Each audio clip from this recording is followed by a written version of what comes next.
안녕하세요. 건국대병원 무릎관절센터 이동원입니다. 오늘 주제는 카티스템과 카티라이프의 비교인데 요즘 연골 재생술에서 핫한 아이템들이죠. 두 개 개념을 혼동하시는 분들도 있고 생소하게 느끼시는 분들도 많기에 제가 오늘 간단하게 정리를 해드리려고 합니다. 본격적인 내용 설명에 앞서서 제가 말씀드릴 것이 하나 있습니다. 카티스템이나 카티라이프 이런 연골 재생술에 사용되는 치료제들은 관절염 치료제가 아니라는 것이죠. 즉 연골 결손이 있을 때 연골 결손을 메꿔주기 위한 재생 치료라는 것입니다. 카티스템과 카티라이프 한눈에 비교할 수 있는 표를 만들어 보았습니다. 적용하는 나이부터 보겠습니다. 카티스템 식약처 허가 제한 없습니다. 카티라이프 식약처 허가사항 역시 제한 없습니다. 하지만 제가 생각할 때 카티라이프의 적정 나이는 50세 이하입니다. 왜냐하면 연골 재생술 카티라이프는 관절염 치료제가 아니기 때문에 50세 이상 되면서 어느 정도 관절 안에서 관절염이 진행되는 환경이 만들어졌다면 저는 카티라이프를 적용하는 데에는 제한이 있다고 생각하는 것입니다. 병변 크기를 보겠습니다. 카티스템 식약처 허가 제한사항 없습니다. 카티라이프 식약처 허가 기준 2에서 10제곱cm로 되어 있습니다. 크기를 간단하게 이해를 해보면 2에서 10제곱cm는 10원짜리 동전 그 정도 크기이고 그 이상 넘어가는 크기까지 말하는 거고 100원짜리 동전보다는 작은 사이즈를 의미합니다. 병변 등급을 알아보겠습니다. 카티스템 ICRS 등급 4단계입니다. 즉 연골 밑에 뼈에까지 병변이 있는 경우입니다. 카티라이프 ICRS 3이나 4단계입니다. 저는 개인적으로는 ICRS 3단계가 더 적절하다고 생각합니다. ICRS 등급에 대해서는 제가 조금 이따 자세하게 설명을 드릴 건데 3과 4의 차이를 좀 알고 계셔야 될 것 같습니다. 품목 허가일은 카티스템 보면 2012년 1월, 카티라이프는 2019년 4월입니다. 금기증을 보겠습니다. 카티스템과 카티라이프 금기증 거의 비슷합니다. KL 그레이드 4단계, KL 그레이드는 관절염 병기를 의미하는데 KL 그레이드 4단계라는 것은 뼈와 뼈끼리 맞닿은, 즉 관절 간격이 없어진 관절염 말기를 말합니다. 류마티스 관절염 등 전신 염증성 질환이 있을 때도 금기입니다. 류마티스 관절염처럼 관절 안에 지속적으로 뭔가 염증 환경이 만들어져 있다면 무엇을 넣던지 간에 염증에 의해서 공격을 당하니까 치료 효과가 없다라는 것이죠. 이식 방법 알아보겠습니다. 카티스템의 경우 한 번의 수술입니다.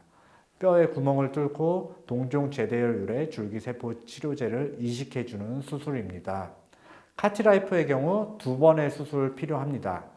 첫 번째, 늑연골 채취를 해서 6에서 7주간 실험실에서 연골세포를 배양합니다. 두 번째 수술로 세포 이식을 합니다. 카티스템과 다르게 뼈에 구멍을 뚫지 않은 상태에서 뼈 표면에 배양된 연골세포들을 발라줍니다. 비용에 대해 알아보겠습니다.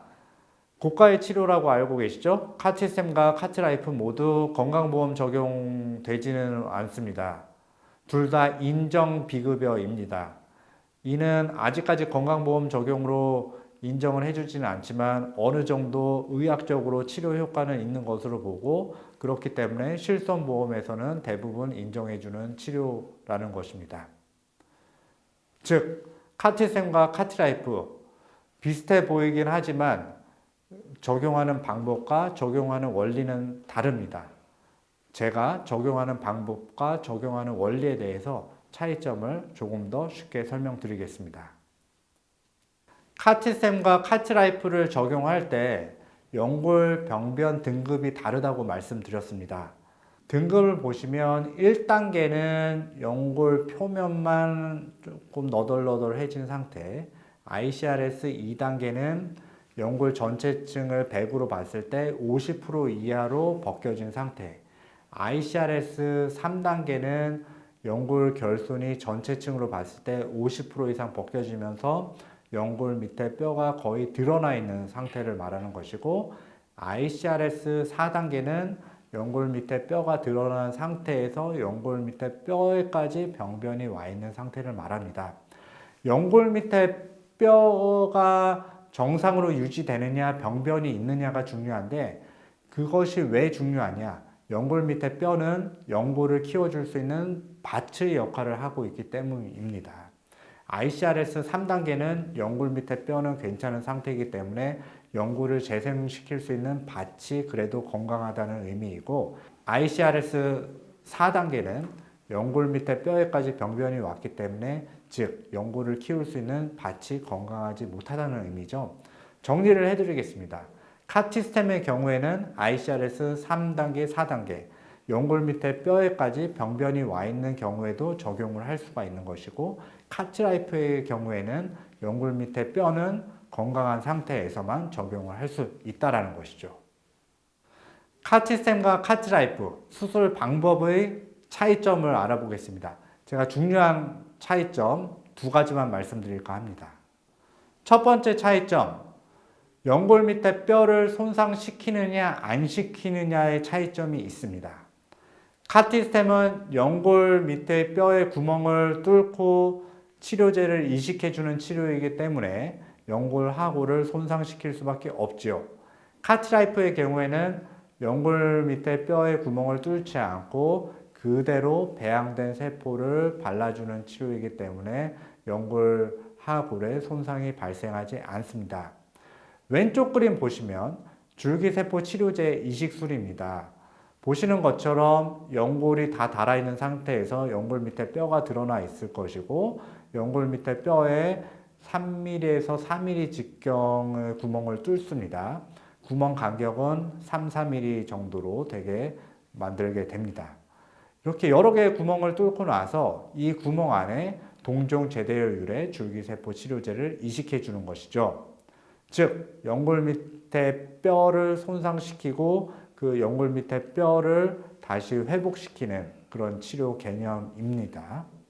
카트라이프는 오른쪽 그림 보시는 것처럼 연골 밑에 뼈가 드러나 있는 상태에서 그 부분을 깔끔하게 정리를 하고 배양된 연골 세포 덩어리들을 위에다 발라주고 코팅을 해준다. 이런 식으로 이해를 하면 됩니다. 연골 밑에 뼈로 병변이 보였다. 그러면 어떤 치료를 해야 될까요? 방금 전에 말씀드렸죠. 카티스템의 경우에는 연골 밑에 뼈에 구멍을 뚫고 치료제를 이식해주는 방법이고, 카트라이프의 경우에는 뼈에 구멍을 뚫지 않고 연골세포들을 발라주는 방법이다. 그래서 우리가 관절염이 초기 정도 와 있으면 단순히 연골만 벗겨진 게 아니고 연골 밑에 뼈에도 어느 정도 변화가 생기고 병변이 진행되고 있다고 봅니다. 이런 경우에서 연골 결손뿐만 아니고 MRI 상에서 봤을 때 연골 밑에 뼈에까지 뭔가 신호가 바뀌어 있거나 색깔 음영 변화가 있다고 하면 연골 밑에 뼈에까지 병변이 와 있다고 보는 것이고, 이럴 때에는 뼈의 구멍을 뚫어주는 카티스템 치료제가 더 적합하다는 것이죠. 관절염의 진행 단계에서 연골의 결손뿐만 아니고 연골 밑에 뼈에도 문제가 생기는 것입니다. 그래서 연골 밑에 뼈에까지 변화가 생기고 병변이 있다고 하면 연골 밑에 뼈의 환경을 개선시켜줘야지 연골을 키울 수 있는 밭이 개선이 되는 것이거든요. 그렇기 때문에 밭을 개선시켜줄 수 있게 하기 위해서 연골 밑에 뼈의 구멍을 뚫고 거기에 줄기세포 치료제를 이식해서 그 치료제가 연골 밑에 뼈까지 다시 리뉴얼, 좀 더 재생이 잘 되게끔 만들어주고 연골도 덮이게끔 해주는 그런 방식으로 치료를 유도한다는 것이죠. 카트라이프의 경우에는 연골 밑에 뼈가 건강한 상태에서 치료를 해야 됩니다. 즉 연골을 키울 수 있는 밭이 깨끗해야지 그 밭 위에다가 연골 세포 덩어리들을 발라 놓은 상태에서 재생이 잘 될 수 있다는 의미지요. 또 하나 중요한 차이점이 있습니다. 카티스템 치료제의 경우에는 만들어진 줄기세포 치료제를 이식을 해주는 거기 때문에 한 번의 수술로 끝난다는 것이죠. 카트라이프의 경우에는 본인 늑골, 갈비뼈 연골을 채취를 해서 연골을 채취한 상태에서 실험실에서 연골 세포들을 배양한 다음에 그 배양된 세포를 병변 부위에 이식을 해줘야 되기 때문에 2번의 수술이 필요하다는 것입니다. 이것 또한 차이점이 되겠습니다. 카티쌤과 카트라이프 수술 원리의 차이점에 대해 알아보겠습니다. 두 가지 수술 원리는 매우 다릅니다. 이 부분을 혼동하시는 분들이 많은데 제가 이 부분을 명확하게 설명드리겠습니다. 카티스템과 카트라이프 치료 원리에 있어서 어느 단계에서부터 세포 치료가 들어가느냐, 이것이 큰 차이점이라는 것이죠. 카티스템의 경우는 줄기세포 치료제 이식술입니다. 줄기세포를 넣어주는 것이죠. 줄기세포라는 것은 어떤 것으로 변할지 모르는 미성숙, 미분화된 세포를 말하는 것인데, 이러한 줄기세포들이 들어가서 여러 가지 물질들을 분비를 하고 본인 몸 안에 있는 자기 세포들을 자극시켜 줍니다. 이런 반응들로 인해서 염증 반응은 줄어들고 뭔가 치유 물질들은 촉진이 되면서 연골이 재생될 수 있는 환경적으로 만들어지는 것이거든요. 즉, 줄기세포 치료제가 들어가서 아무것도 없던 상태에서 차츰차츰 뭔가를 만들어 준다는 것이죠.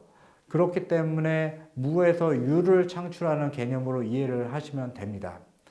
영어로 파라크라인 이펙트라고 하는데 주변 분비 효과라는 것이거든요. 즉, 줄기세포 치료제가 줄기세포를 이용해서 연골로 끝까지 막 분화시키고 성숙시키는 그런 치료라기보다는 줄기세포 자체가 뿜어내는 그런 물질들에 의해서 나타나는 효과로 인해서 연골이 재생될 수 있게끔 만들어준다. 이런 개념이라는 것입니다. 카티라이프는 다릅니다. 카티라이프라는 것은 늑연골을 채취를 해서 세포들을 불린 상태에서 그 배양된 세포들을 결손된 부분에 얹어주는 것이거든요. 즉, 우리가 뭔가를 만들어 놓은 상태에서 시작을 하는 것입니다.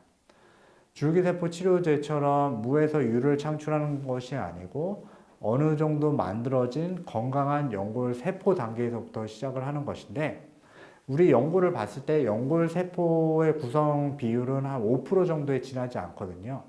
95% 정도의 다른 구성 성분들을 만들어내야 되는데 이런 것들을 연골 세포들이 한다는 것이죠. 즉, 카티스템과 달리 카티라이프는 우리가 어느 정도 만들어진 연골 세포는 확보해 놓은 상태에서 한다.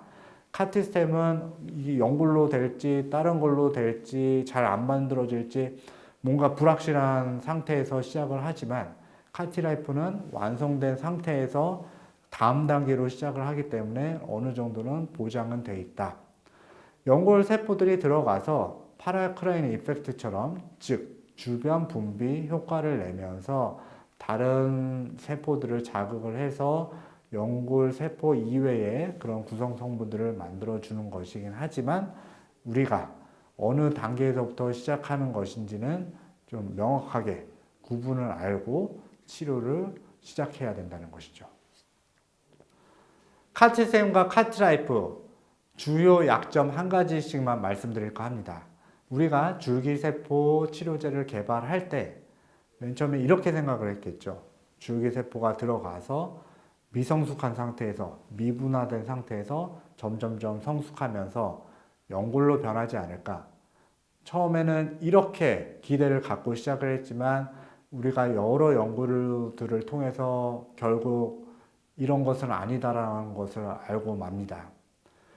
동물 실험을 해봤을 때 무릎 안에 들어간 줄기세포 자체가 16주, 한 4개월 정도 지나고 봤더니 이미 다 소실되고 없어진 상태였다는 것이죠. 우리가 기대를 가졌던 줄기세포의 역할, 줄기세포가 끝까지 살아남아서 끝까지 성숙해 가면서 연골세포로 완성이 되는 그런 일은 결국 일어나지 않았다라는 것입니다. 방금 전에 말씀드렸던 주변 분비 효과, 즉 파라크라인 이펙트 영향이 더 컸다라는 것이죠. 단순히 뼈의 구멍을 뚫어주는 미세 골절술이나 다발성 천공술보다는 효과가 있겠죠. 우리가 뼈에 구멍을 뚫어 놓으면 그 뼈에서 피 뿜어져 나오는데 그 피 안에는 줄기세포들이 있기는 있습니다. 다만 그것은 주로 피를 만들어내는 줄기세포들인 거고 연골이나 뭐 근육, 신경 이런 걸로 만들어내는 거는 아니라는 것이죠. 그렇기 때문에 외부에서 동종 제대열율의 줄기세포 같은 것들이 들어가면 그것이 연골 밑에 뼈에 정착을 하면서 본인 뼈에서 뿜어져 나오는 피들에 있는 줄기세포들을 자극을 해서 그런 것들이 연골을 재생시킬 수 있도록 도와주는 그런 효과가 있는 것이고 이것은 단순 구멍 뚫어주는 것보다는 확실하게 더 효과는 있겠다.